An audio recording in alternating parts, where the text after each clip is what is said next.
Hey everyone, welcome back. Unfortunately, this week we didn't get the primer on the boat, so I don't have that video for you. But bear with me because I thought that we could dig into why we chose to go with marine paint over gel coat. We are Murray, Heather, Eve, and Pearl Ginnick.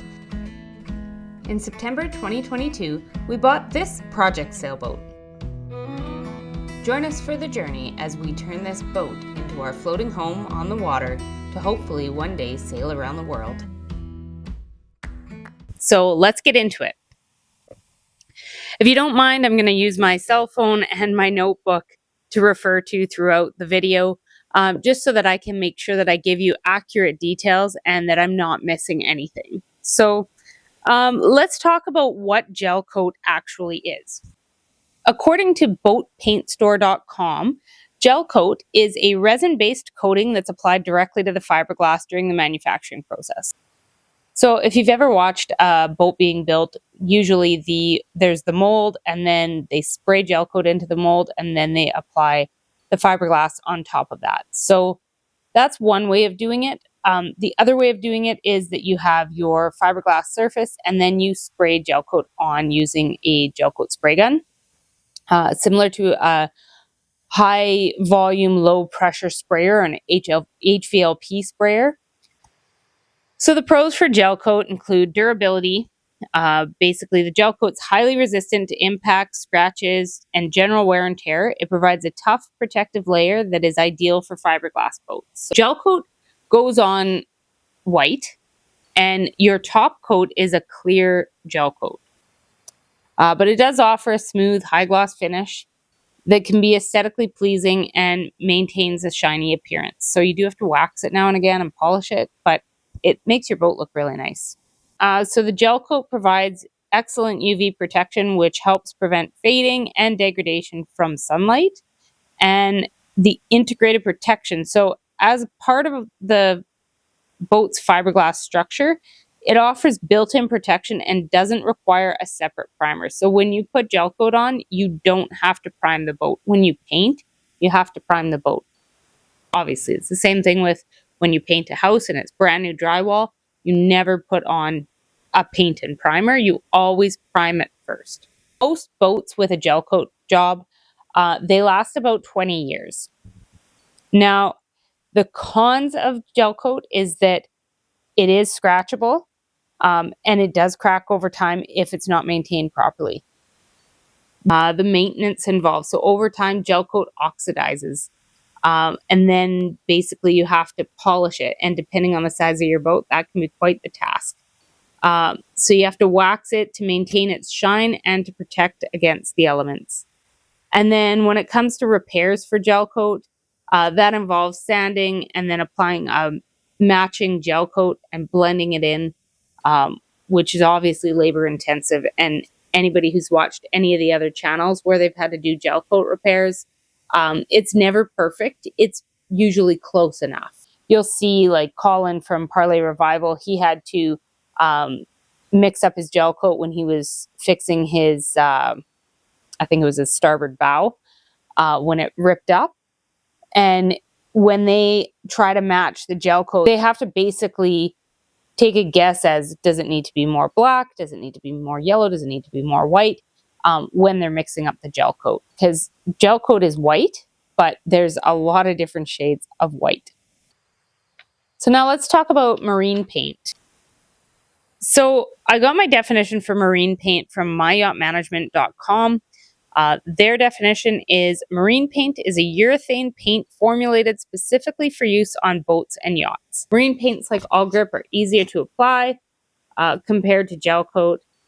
They're often sprayed on and then can be touched up more easily if they're scratched or damaged. So if you do get a big chunk of something in your paint job, you can fix it. So it's not just your everyday paint that you would use on the interior or exterior of a house. It's not automotive paint. It is a different product that is meant to protect your surface from salt water and from fresh water. Variety. So marine paints come in any color that you want. You can have sparkly paint if you want. That was kind of a big thing for us. oddly enough, when you see the color of the boat, you're going to say, well, it didn't matter because you should have gone, you could have gone with gel coat and saved yourself all this fairing and body filler, but to each their own. So it's easy to apply. That was the big thing for us, is that we can put it on with a roller. We don't need a fancy sprayer. We do have a fancy sprayer, but you can order different types that are like self-leveling, and that's why we went with all grip. For us, being that we're painting the boat outside, we don't have any protection from the elements. It's important that we can fix it if something happens. So some of the benefits of a painted boat: it's resistant to cracking and peeling. Um, However, it has less chemical stability, which makes it less durable than gel coat finish. Now, that's debatable, 100% debatable. Everybody has an opinion on this. What I had read on the internet was that paint for boats lasts between 7 and 10 years. Now, depending on the environment that that boat is in, could last longer. If you don't take care of it, maybe it lasts less. We have knowledge of multiple boats within the Thunder Bay area that have an all grip paint job that are 20 to 30 years old and they still look brand new. The paint job, I should say. Now, yes, of course, that's fresh water, but there are boats that have obviously gone into salt water who I've read on different forums that have had, 12, 15 years out of their paint job before it started to show its age. And it just depended on how you took care of the boat. And All Grip as a brand has so many different versions of paint that it really depends on what you choose. Like they've got All Grip HDT now, which I think is it's a more easy to repair paint. They've got All Craft. They've got, you name it, they have it. And they are made by the same people as Interlux. So Interlux is another paint that in Canada we're very familiar with. Quite a few boat owners use it, but yeah, we wanted to go with All Grip. And there are a lot of options for paint. I was surprised when I started looking into the paint how many options there are. It's low maintenance. So when you paint that surface, you don't have to wax it. You don't have to polish it all the time. It just stays looking good. You give it a wash down every once in a while with soap and water, and it looks good. And then cost. So I've read both ways. I've read that gel coat is less expensive. However, we were told that paint is less expensive. And when I asked ChatGPT to give me some points for this, it came out as paint is less expensive initially compared to gel coat. If you're paying somebody to do it, gel coat most likely for the initial application is probably cheaper because it's less labor intensive. So 20 years down the road, when you need to re-gel coat your boat, the labor involved in applying the new gel coat is where you're going to see the biggest cost difference. When we look at cost of gel coat versus paint, I had a really hard time to find numbers for this. So basically what I could find was numbers out of the States, and it really depends on the area that you're in.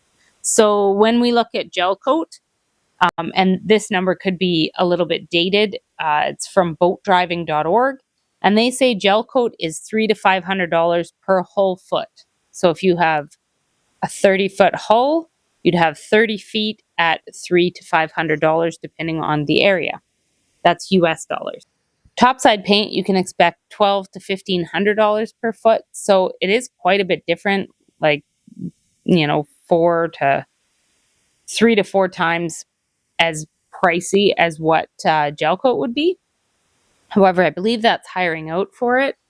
And those are US dollars. So right now, the Canadian dollar was like $1.41 last time that I looked. So basically, if it was $500, you're basically going to add another 41% to that, or $205, whatever that works out to. So $705 per whole foot. That's quite expensive for gel coat for us. And top coat, I mean, if it's $1,500, add another 41% to that, and you're looking at, oh God, I won't even do the math, but somewhere in the range of, I would think, $600. So, it's about $2,000 Canadian per foot. That's a lot of money to spend on top paint. But paint, if you're doing it yourself and you're not paying yourself, you're not taking your hours into account, the cost of the paint, depending on the brand, and then the fact that you don't need a fancy sprayer, you can put it on with a roller, all those sorts of things add up to paint being the less expensive option. And unless you are buying a brand new yacht from a manufacturer, then you're probably painting it yourself. Now, paint does come with a few cons. While marine paint is durable, it's not as durable as gel coat. So you may get some chips and scratches and that sort of thing. But paint is repairable, so it's not that difficult to repair those issues. UV protection. So paint offers good UV protection, but it's not quite as resistant as gel coat. So some paints may fade over time with exposure to sunlight. Surface preparation. So proper surface preparation when you are painting a boat is key. If you don't prepare your boat properly for paint, then you could end up with peeling and chipping later on. You may also end up with adhesion issues, and depending on if you're paying attention, you could end up with drips that you're going to have to sand out of the finish later. A quick note on primers. So basically, when we were deciding on primers, we were between 3 different primers. There was an epoxy primer, a high build primer, and I can't remember the third one. When it came down to it, we wanted a primer that we would be able to roll onto the boat, but we wanted a sandable primer so that we can build up layers and it sort of acts like a filler. That's why we had chosen the high build primer. However, the high build primer has to be sprayed on. So we will spray on some high build primer in certain areas, but because we don't have any protection from the elements and we don't really want to prime our neighbors' vehicles, because we don't want overspray, we will most likely only do a portion of the boat. So we've ordered another type of primer, one that can be rolled on. The ones that can be rolled on, I believe, are possibly a thicker primer because of rolling it out. However, the spray primer, the high build primer, you basically spray a coat, spray another coat, and you just kind of build it up. And then you can sand it down to get the smoothest finish. So it saves a little bit on filler. We did spend a lot of time with body filler and body putty trying to get a nice smooth surface, but the boat is 43 feet on the hull. So it's not like it's a tiny little boat that you can, put Bondo on it and do the entire deck. I guess you probably could, but anyways, for cost wise, we felt that this was cost and time wise, we felt that this was a good option, was to use the high build primer. But we didn't realize that you couldn't roll it on when we ordered it, because we had been through 3 different spec sheets for different primers. And at the end of the day, I guess we just had it in our heads that the high build primer was what we were going with. We wanted something that we could build up. But kind of forgot that part of, can you roll it? And I did ask that question when we ordered it.